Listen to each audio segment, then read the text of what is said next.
Hi and welcome to The Winning Factor. I'm Alan Aitken, and on this show each week we try and look at a couple of the races coming up in Hong Kong and focus on a particular element of those races which we might look back on later as having been decisive in the result.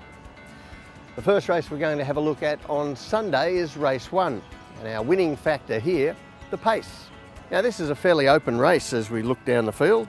We've got plenty of horses with claims, Khaki with Sylvester de Souza aboard, Picken, who's won his last two for John Size, Sam's Love, back to a suitable race in Class 4, Win-Win, a nice debut run, Enjoy Life, always a chance, and Empire Star having his first run, John Moore.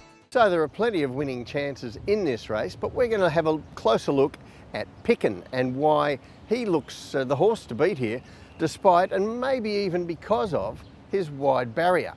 Now first of all, we're going to take a look back at the last time that Picken had an inside draw and more importantly an inside run, and that was on International Day. And he was favourite for this race in race 236, finished only 11th.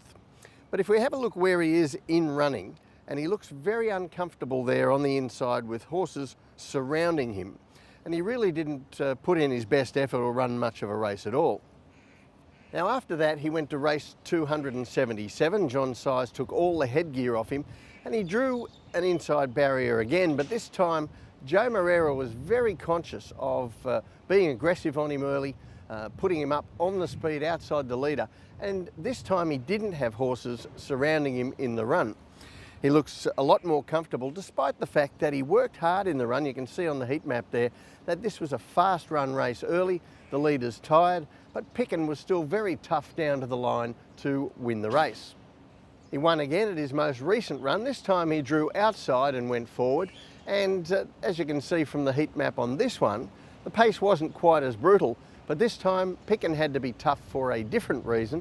He was stuck 3 wide without any cover outside the leaders, and that's always a difficult thing to go on with. But he was brave again, kept lifting his game, and was able to fight back and beat Noble to Love, who'd had a perfect run through the race. So in those videos we've established a couple of things about Picken. One, he's a very tough young racehorse, and secondly, that he is probably better with a wider gate where he can be out without horses surrounding him, and he gives his best effort when he's got clear room. So both of those ideas will work into his assignment coming up on Sunday. Although he has the wide draw, we'll look at the map here, and he'll have plenty of room to gallop. There doesn't look to be a lot of speed in this race, and Joe Moreira will likely press forward again early, looking for a similar position on the speed that this horse seems to enjoy, while a number of his key rivals would probably like to see a bit more pace in the race. So the tip in race 1, Picken, his winning factor, the pace. We've seen that he's quite tough, he's drawn to suit, but I think the lack of speed in this race should enable Picken to get to a place that is suitable for him, and a pace which isn't going to be suitable for some of his rivals. Now the second race we're going to take a look at for Sunday is race 6, and this time our winning factor is the stable change. Now let's have a look at the field for race 6, and the most interest here is going to centre around horses like Comfort Life, Super Giant, Famous Warrior and Unicron Jewellery coming back to a mile. But as our winning factor would indicate, we're going to centre here our attention on a horse who's recently changed stables, and that is Super Giant, who has moved to Casper Founds last month, and connections of this horse would still be entertaining the possibility of a Derby tilt. And recently Casper has had some good fortune with horses in these similar connections. We're going to take a look at what he's done this season with his stable transfers. Now we always refer to Casper Founds as one of our leading trainers with transfer horses, but so far this season he's had 12 for 3 wins, and Avellino was quite unlucky getting beaten at his first run for Casper.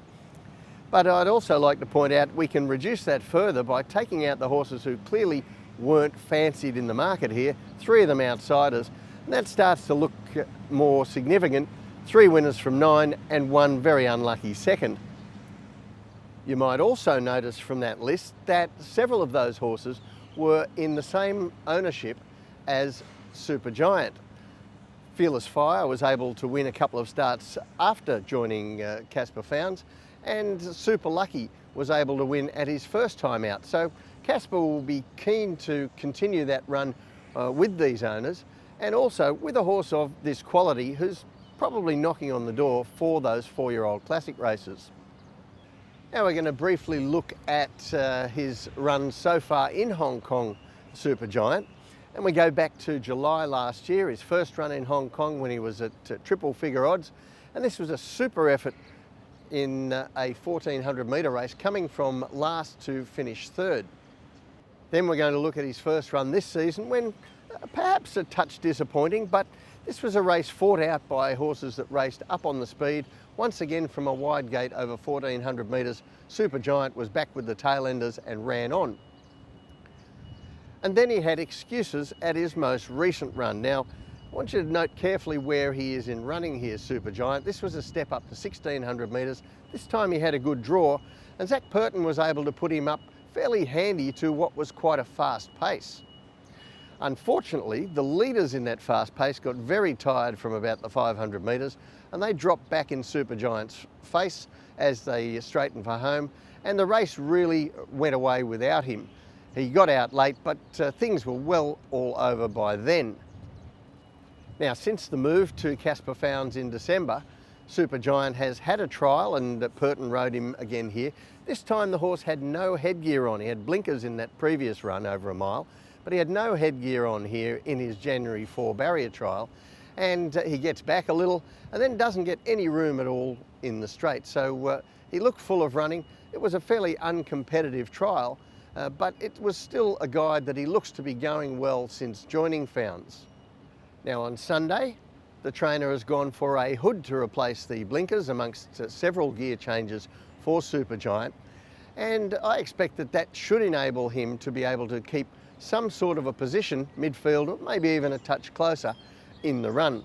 And if we have a look at the map, that looks an important point in his favour. There isn't a lot of speed here. If he can be as close as last time Supergiant, or maybe not even as close, but within striking range, he's going to have a bit in his favour here. So the tip in race 6, Supergiant. His winning factor, the stable change. Casper Founds has been going great guns this season with his transfer horses, and he'll be keen to keep that going with another from this set of owners. And of course, with the 4-year-old races imminent, he'll want this horse up and running. So that's it from the winning factor this week. Good luck on Sunday. We'll see you next time.